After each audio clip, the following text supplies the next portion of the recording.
Mirëmbrëma të dashur shikues të televizionit Shpresa. Sot kemi nderin të kemi të ftuar në studio profesor Plumpi Linçin. Profesor, përshëndetje. Përshëndetje. Profesor, zbulohet vendimi bomb i qeverisë rreth ndryshimeve kushtetuese.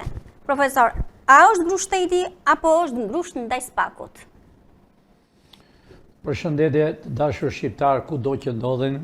Unë dola dhe gati më 2:40 minuta më përpara. Pra gazetarja po më pyet sepse në Shqipëri ka 2 javë që vetëm flasën për televizor. Spaku, unë kam thënë dashur bashkëdhetar shqiptar, spaku varet direkt nga Amerika, 100%. Ashtu dhe byroja kombëtare. Por Edi Rama, sido që të shkruaj, sido që të thot, sepse këta kanë filluar, qa nuk po thonë për televizor, sepse ka erdhur koha e fundit e këtyre, po gazetare, ajo nuk është e vërtet që spaku të bëjë këtë që thonë këta. Profesor, a mendoni ju se Zoti Rama do lëshoj zonjën Balluku?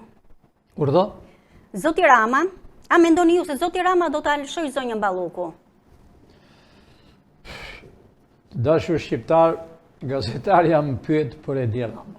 A do të lëshoj apo jo?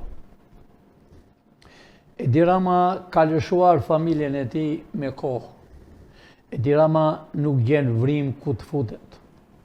Nga mashtrimet që i ka bërë këto vite që ka qenë Rama. Që Rama nuk ka vetëm 13 vjet dashur shqiptar, ka 13 vjet kryeministër.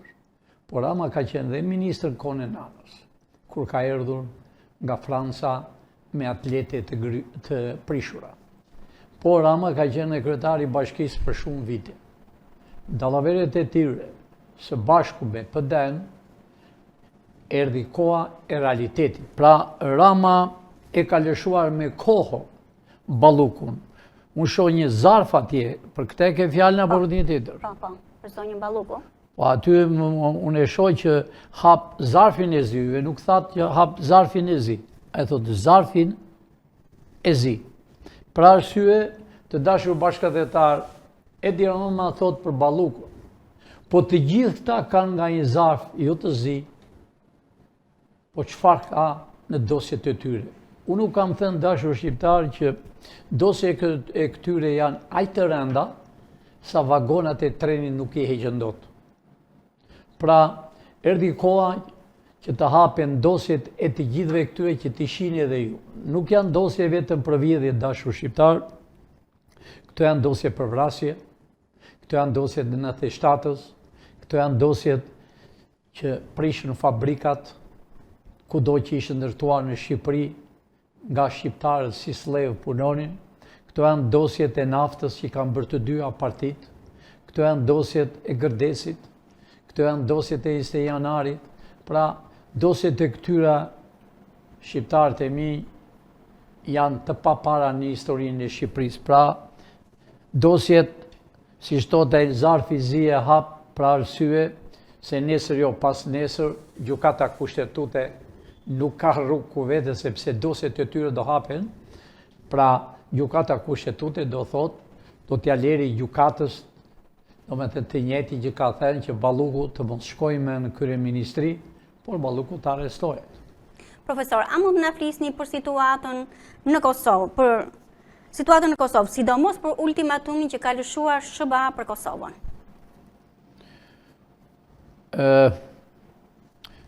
E keni fjalën për këtë pikturë? Po, për zgjedhjen. Dridhje politika në Kosovë.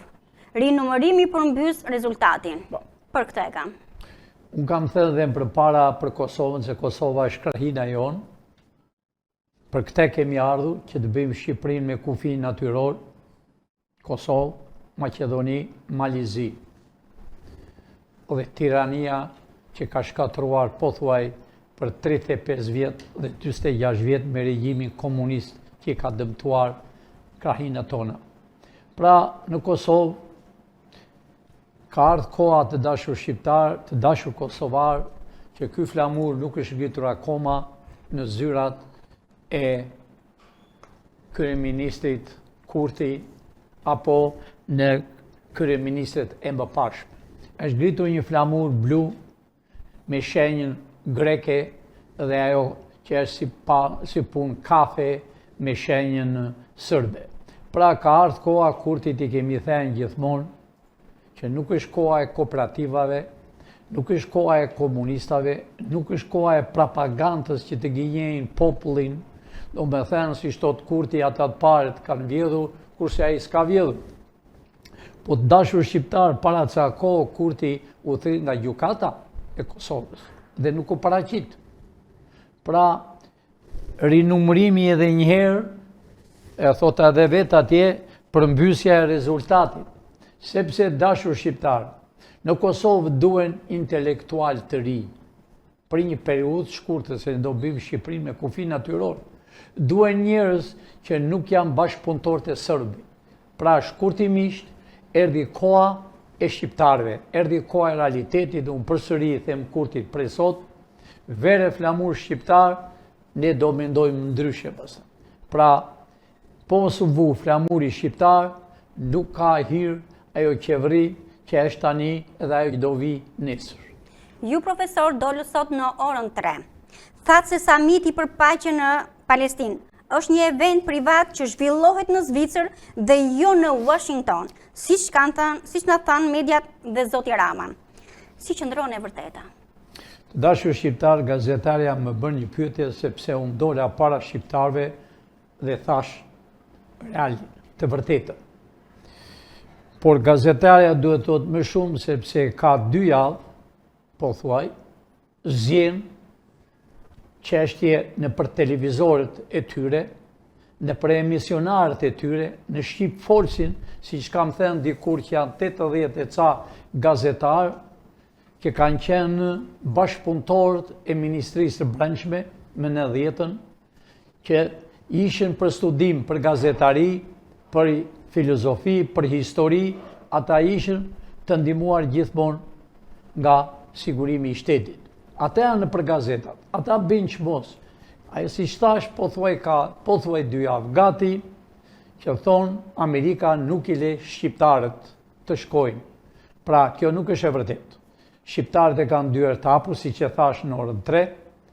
Shqiptarët kurrë nuk ndalohen për në Amerikë, por ka një javë rresht të dashur shqiptar nxjerrin një copë letër, si ato letrat e Hallvaxhiut, i nxjerrin letrën dhe thonë që Edi Rama e ka thritur presidenti i Amerikës dhe do vjen në Washington.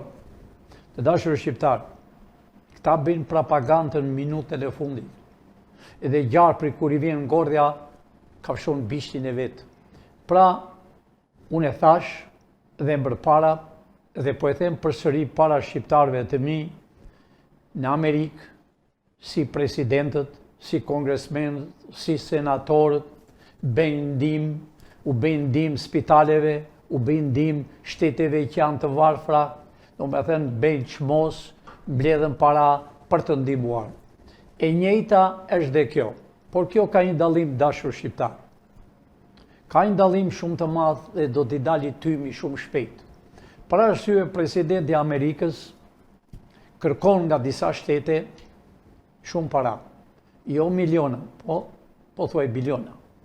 Pra, për të ngritur gjoja Palestinën. Po Palestinën, dashur bashkëdhetar shqiptar, ka dekada që i vrasin, që i shkatruan, do me thënë ati s'ka ngel gjë vetëm gërmilla, të rrëzuar pallatet, të rrëzuar shtëpi, të vrarë fëmijë, të vrarë të vjetër. Pra, Izraeli ka bërë këtë dëm. Izraeli le t'i paguaj, për ndryshe do ketë bela, sidomos kryeministri i Izraelit, ai që ndike penale në çështje kombëtare, në ligjin ndërkombëtar. Pra, të dalë përsëri në gazetarja, ajo do mlidhe në Zvicër, por aty, presidenti i Amerikës ka dhëndrin e tij. Dhëndri i tij para ca javëve ishte në Gaza dhe donte që ai të ishte ndërtuesi i pallateve, ashtu si mendonte, bani mend disa kohë më parë, donte të ngritë edhe vila, hotele në Sazani tonë. Pra këto janë gjërat të dashur bashkëdhetar shqiptar të pahishme për shtetin e Amerikës. Sepse Amerika ka një ligj, ka një kushtetut, ka dhe një rregull, ka një disiplinë në Amerikë. Pra presidenti Amerikës kërkon para për të ngritur pjesën e Gazës, do me thënë të qytetit, kryeqytetit të Palestinës, pra do mlidhe në Zvicër. Edhe Kinës i ka bërë ftesë, por Kina i ka dërguar që mund të vej e mund mos vej. Do me thënë kjo ka një hile brenda, për arsye se që të mbledhësh para për Palestinë, që demit i ka bërë Izraeli dhe lufta e tretë shumë e hidhur, minuta minutën mund të shpërthej nga Irani, nga Rusia. Pra, të dashur shqiptar, unë i thash dhe presidentit të Amerikës, ai duhet bënte një fushat të mirë dhe të ndihmonte shqiptarët që e kanë dëmtuar për 35 vjet këta të korruptuarët që thonë do vem në Amerikë. Të dashur shqiptar, ato nuk janë të vërteta, janë gjithë mashtrime. Të gjithë letrat që kanë nxjerrë këto ditë, ato janë punë private, nuk janë punë shtetërore. Si që thash, ata do mblidhen në Zvicër, me një qytet të vogël, për arsye gjoja për të ngritur. Pra, kjo do verifikohet, shteti Amerikan është në ndjekje për çdo gjë, çfarë do bëhet, pse do vizitohet dhe ku vjen këto para dhe për çfarë arsye. Pra, dhëndri i presidentit të Amerikës ka filluar lëviz vete në Serbi, vjen në Shqipëri, bashkëpunon me të korruptuarët. Pra, edhe para 2 jave që ishte në Paris, në Francë, u takua me Edi Ramën dhe unë përsëri i them Edi Ramës, çfarë vizitove me dhëndrin e presidentit, çfarë i dhe. Ne i dim të gjitha Edi Rama. Pra, mos mashtroni me shqiptarët, mos i gjini shqiptarët se ne jemi këtu. Ne i dim të gjitha gjërat, unë nuk kam thënë dhe më përpara. Pra, gazetare, ata mblidhen në Evropë, televizorët tu mashtrojnë shqiptarët, jo sot, po kanë 35 vjet. Pra, e vërteta do dali shumë shpejt, cila është arsye dhe pse mblidhen këto para. Pra, kjo është në ndjekje, për arsye se kjo nuk është me ligj amerikan, ka një kushtetut amerikan. Nëse do ishte me ligj, do ishte mbledhur parlamenti i Amerikës, për herë parë do mblisje kongresi, mbas kongresit si ta vendoste, do mblisje senati, senatorët, mbas senatit dilte provdhimi dhe firmoste presidenti i Amerikës. Këto janë çështje private, por këto janë zëra që të humbasën vëmendjen e publikut shqiptar, siç e bën para një jave ca, 2 javë, që thanë që shqiptarët nuk kanë drejt me të venë në Amerikë. Që ose është e vërtet, shqiptarët janë në Amerikë, po thuaj gjysmë milion shqiptarë kemi në Amerikë, që shqiptarët që kanë ardhur që më në 10-ën, sot janë profesora, sot janë inxhiniera, sot punojnë për shtetin, për qytetet e Amerikës, sepse Amerika ka 50 shtete. Pra, për shqiptarët është e hapur dera, dashur bashkëdhetar. Ky ishte qëllimi im që u kam thënë që ne do bëjmë një Amerikë të vogël në zemër të Evropës. Të kësaj Evrope që ne kemi krijuar. Të dashur shqiptar, kur të bëhet me president shumë shpejt këtu, atëre do të keni në shtetësinë amerikane tini të bindur për këtë.